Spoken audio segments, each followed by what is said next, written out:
una importante entrevista con la doctora infectóloga Camille Huet. Ella es de la Universidad Cayetano Heredia. ¿Cómo está, doctora? Buenas noches, gracias por atendernos.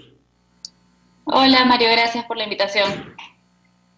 Bien, la discusión inicial tendría que ser en torno a esta afirmación de parte de las autoridades, de parte del presidente, de que al entender de los especialistas que asisten al gobierno en esta lucha, hemos llegado a la cima en la curva de contagios. ¿Usted comparte esa visión? ¿Cree que hay elementos de juicio suficientes como para decir tal cosa?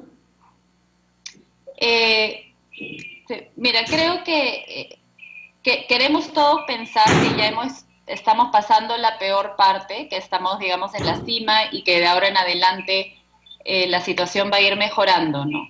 Yo creo que al momento no tenemos suficientes datos para asegurar que ese es el caso. Es cierto que quizás la tasa con la que ha ido aumentando los contagios ha mejorado un poco, pero también nuestro número de pruebas al día y la cantidad de datos que tenemos disponibles en realidad no son suficientes para decir que ya estamos en la cima y que de ahora en adelante va a ir mejorando. Yo creo que lo más importante aquí además es que si es que es así que estamos en la cima y suponemos que ese es el modelo, que eso es todo bajo la presunción que vamos a continuar con las mismas medidas.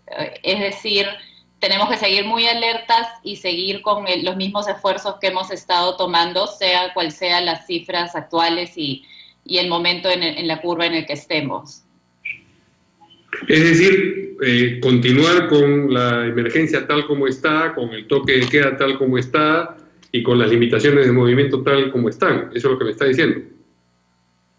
Sí, exacto. O sea, creo que lo más importante es que ahorita no nos relajemos y pensemos que ya hemos pasado lo peor y que ya podemos empezar a soltar medidas y a cortar las medidas de distanciamiento social. Creo que la realidad es que la situación sigue siendo terrible, los hospitales siguen estando al borde del colapso o algunos ya colapsados, y todavía estamos lejos de ya haber pasado esta pandemia en el Perú. Se refiere incluso a medidas como las que ya se aprobaron para que los chicos menores de 14 puedan salir a dar una vuelta, o para que exista servicios de comida por delivery y cosas por el estilo, que no estaban permitidas hasta hace días. ¿Le parece que eso también pone en riesgo el esquema? O sea, definitivamente hay interacciones con diferentes niveles de riesgo y, por ejemplo, que los jóvenes salgan, que niños salgan a dar una vuelta a la cuadra o a caminar, si es que no se están cruzando con otras familias, es algo de bajo riesgo. Las reuniones sociales más grandes, definitivamente las reuniones dentro de espacios cerrados, como son cines, teatros, iglesias, por ejemplo, son de más riesgo. El delivery de comida también se puede mitigar bastante el riesgo con tal de que sepamos que estamos protegiendo a las personas que están yendo a trabajar a esos centros principalmente, ¿no? El riesgo es mayor para ellos que para la persona que está en su casa pidiendo el delivery. Entonces creo que es entendible que vayamos tomando algunas de estas nuevas modalidades y soltemos algunas medidas, porque esto va a ser a largo plazo y tenemos que acostumbrarnos a esta nueva forma de cuidarnos por varios meses probablemente. Hablamos de sectores en los que se puede ir aflojando, digamos, las restricciones, pero me imagino que habrá otros en los que eso tiene que ir siendo objeto del movimiento inverso, es decir, donde se tiene que cerrar. Por ejemplo, en el caso de los mercados, donde ya existe consenso de que se reaccionó muy tarde. ¿Qué cosas se dejó de hacer y se tiene que hacer a propósito de los mercados, a su manera de ver? Bueno, definitivamente es un sistema muy complejo. O sea, por la naturaleza de que hay muchas personas en un lugar, va a ser un sitio donde va a haber riesgo de contagio, ¿no? Si es que vamos a decir, ok, vamos a clausurar los mercados, tenemos que entender todas las repercusiones de eso y qué solución le vamos a dar a todas esas personas que están viviendo, haciendo las compras al día a día, ¿no? Y en muchos casos muchas de las cosas que hacemos, educar a la población a través de ustedes y de diferentes medios y otras medidas como los bonos para que las personas no tengan que estar saliendo informalmente en lo posible. O sea, pero son muchas medidas que se tienen que dar en conjunto. Entonces, bueno, las soluciones a eso son muy complejas y todas tienen un costo. A propósito de lo que conversábamos hace un momento, de las pruebas, un colega suyo, también es un médico infectólogo, el señor doctor Mateo Prochaska, ha señalado que lo que está ocurriendo es que hay una saturación en la capacidad de los laboratorios para tomar pruebas y que en esa medida, claro, si no se aumenta el universo de pruebas, parece que el universo de contagiados tiene también una limitación, pero que no responde a la realidad, sino a este universo, repito el término, de pruebas limitado. ¿Hay un problema ahí, a su entender?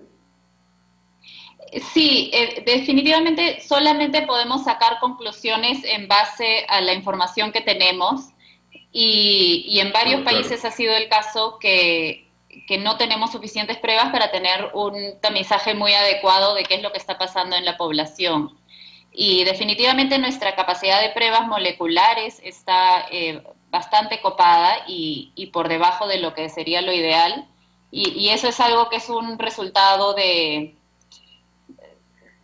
años de no invertir en preparación para este tipo de situaciones, ¿no? Entonces, sí, estoy de acuerdo con Mateo que es difícil sacar conclusiones reales de en qué estamos en la situación si no tenemos esos datos. Y por eso también mi cautela de no poder decir estamos en la cima de la curva y ahora claro, todo va a ir en mejoría, porque tenemos que... Pero lo interesante, una de las cosas interesantes de la reflexión del doctor Prochaska es que él se refiere a los laboratorios, no a la cantidad de pruebas disponibles, sino a la capacidad de procesar esas pruebas. ¿Es ese también un problema que, digamos, se está presentando recién, una vez que la cantidad de pruebas ha llegado a un número crítico y que ya no se dan abasto los laboratorios para procesar, para crecer en el número, en la porción de pruebas que procesan? No, bueno, no es un problema nuevo, ese es un problema que se conoce desde que llegaron los primeros casos, incluso es un problema que se tomó en cuenta, yo creo, cuando se decidió la compra de pruebas serológicas, de pruebas rápidas, porque lo que hicieron algunos países como Corea del Sur fue aumentar exponencialmente el número de pruebas moleculares y la capacidad para ellas, pero requiere una serie de recursos, tanto en personal como en material, que ha sido, a pesar de un montón de esfuerzos, difícil movilizar eso para llegar a ese número. Entonces, es algo que creo que se conoce desde el inicio de la epidemia y se ha estado trabajando en lo posible para aumentar el número, pero vemos que no se ha logrado lo que se hubiese querido en ese aspecto, ¿no? ¿Se refiere usted a pruebas moleculares específicamente en este caso?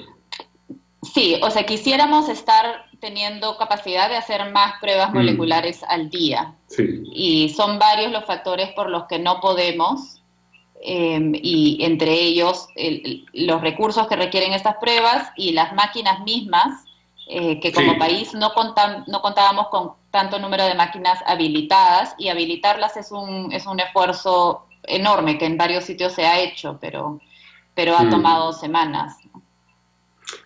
A propósito de llegar a números en los que se choca con la capacidad de determinados sectores, sabemos que los números de pacientes requeridos de UCI hoy es el número de 842. ¿Tiene usted la noticia precisa de cuántas camas UCI existen? Además, claro, hay que agregar el detalle de dónde está cada una de ellas. Y si estamos aproximándonos a ese mismo punto donde, digamos, la demanda de camas ya va a exceder la oferta. La última noticia que vi sobre eso fue que teníamos más de 900 camas habilitadas. Sí. Es un hecho que de hecho no es tan hay lugares donde hay pacientes y no hay camas, y probablemente hay otros lugares donde hay camas y en esos lugares Sí, no está la demanda. Eh, sí. Eventualmente, no me sorprendería que sobrepasemos la capacidad de camas de cuidados intensivos, porque seguimos teniendo casos nuevos todos los días y casos nuevos con necesidad de cuidados intensivos todos los días. Claro, además hay problemas focalizados en regiones. Por ejemplo, Loreto, veía hoy día la información de que la información oficial nuevamente habla de 90 y tantos casos, pero se calcula que están encima de los 800, es decir, 9 veces más. Y ahí la relación entre necesidad de camas UCI y disponibilidad de camas UCI debe ser muy dramática, ¿no? Sí, exacto. Una pregunta que ya no tiene que ver solamente con lo que ocurre acá. El problema de la reinfección o el recontagio, se reportaron casos que parecían indicar eso en Corea, 50 y tantos casos un tiempo atrás. ¿Eso ya se descartó, ya está solucionado? ¿Ya se sabe si una persona que tuvo el coronavirus lo superó, está ya inmunizada o, o se piensa todavía que puede volver a caer en la enfermedad? Eh, en respuesta breve, todavía no sabemos la respuesta a eso. Los casos que se reportaron de reinfección tenían información que no estaba clara. Se sabe que en algunos casos la persona infectada puede seguir teniendo virus detectable por varias semanas. Lo máximo que se ha detectado son entre 5 y 6 semanas. Eso no quiere decir que pueda infectar todo ese tiempo, pero que si le hacen una prueba 5 semanas después, puede ser positiva. Entonces, en algunos de estos casos se creen que era positivo, luego la prueba fue negativa y luego lo volvieron a detectar, pero no confirma que haya sido una infección nueva. Entonces, básicamente no sabemos.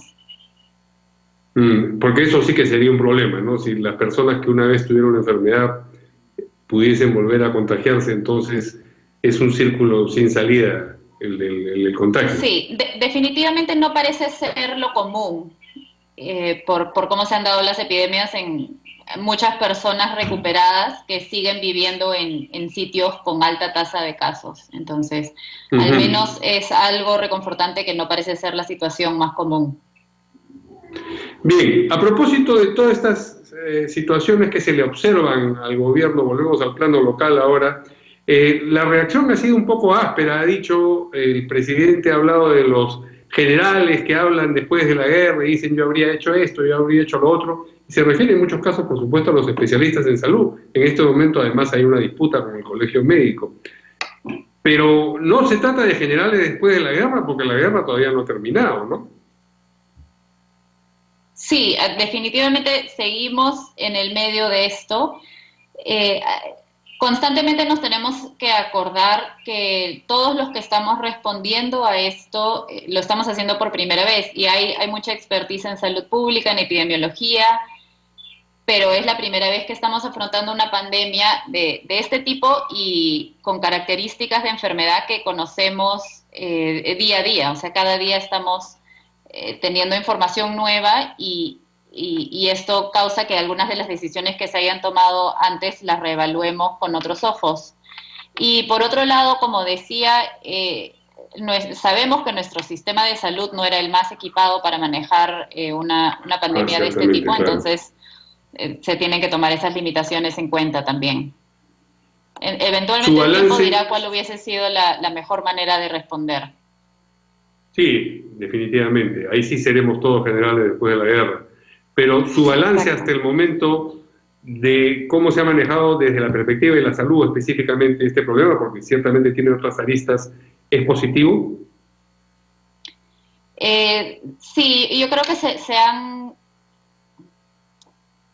tomado muchas medidas muy positivas durante la pandemia. Hubiese querido que estemos en una situación mejor. Entiendo que hay muchas limitaciones y realmente yo no tengo suficientes detalles para conocer qué se hubiese podido hacer con los recursos que tenemos. pero muchas de las medidas que tomó el gobierno muy tempranamente creo que Sí. se tienen que reconocer. Claro, pero esta manera de formular las cosas que ha presentado usted es común en muchos de los que observan lo que ha ocurrido. Dicen, al principio se hizo X, Y y Z, es decir, si tuviésemos que trazar una curva de las medidas también, ¿esa curva sí que ha sido decreciente de parte de las autoridades o no? Perdón, ¿puedes repetir la pregunta? Bien, digo que mucha gente hace la misma observación que usted en el sentido de que se tomaron muchas medidas adecuadas al principio, se cansaron, después ha habido, digamos, falta de imaginación o de recursos en un segundo o un tercer momento de la lucha contra la epidemia. No, lo que me refiero al principio a que pienso que se tomaron mucho antes, con muchos menos casos que el momento en que se tomaron estas medidas en otros países. En muchos países recién se empezaron a implementar estas medidas cuando ya estaban por encima de los cientos de casos y acá Sí.